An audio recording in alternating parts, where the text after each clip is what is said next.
নামাজ, সুবহানাল্লাহ, মুসলিম পরিবারে জন্মগ্রহণ করে নামাজ পড়েন না কেন? নামাজ কি হুজুরদের উপর ফরজ? বলেন। আপনার বয়স কি 10 বছরের নিচে? তাহলে আপনি নামাজ পড়েন না কেন? ফরজ মানে কি? আপনি ইচ্ছা হইলে করলেন, ইচ্ছা হইলে করবেন না, নাকি? এটা ফরজ? ফরজ হয়তো বোঝেন। ফরজ কি? ওই যে প্রত্যেক রাতে যে মেয়ের সাথে খষ্টি নষ্টি না করলে আপনার ঘুম হয় না, ওইটা হচ্ছে ফরজ।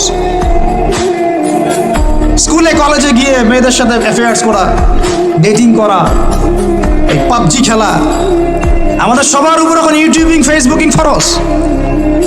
ফরজ বোঝেন, এইভাবে বোঝেন, এগুলো হচ্ছে ফরজ আপনার উপরে। তো সলাত, হাইয়া আলা সালাত প্রত্যেক দিন আপনার কানে যায়, কেন সলাতে আসেন না? হাইয়া আলাল ফালাহ আপনার আমার কানে যায়, কেন সলাতে আসেন না? কখন সলাতে আসবেন? ছোট ভাইরা কখন সলাতে আসবেন? যখন আপনার বয়স হবে 50, ওই সময় এসে প্রথম কাতারে চেয়ার নিয়ে দৌড়দৌড়ি করবেন। আমরা যখন মসজিদে যাই, প্রথম কাতারগুলোতে প্রথম 2টা কাতার থাকে বয়স্করা, বৃদ্ধরা, যুবকরা নাই। আর ওই সময় চেয়ার নিয়ে মারামারি, কারণ এখন তো সেজদা দেওয়ার মতো শরীরের ক্ষমতা নাই। আর কে আগে চেয়ার দখল করতে পারে, ওই হচ্ছে প্রতিযোগিতা। তো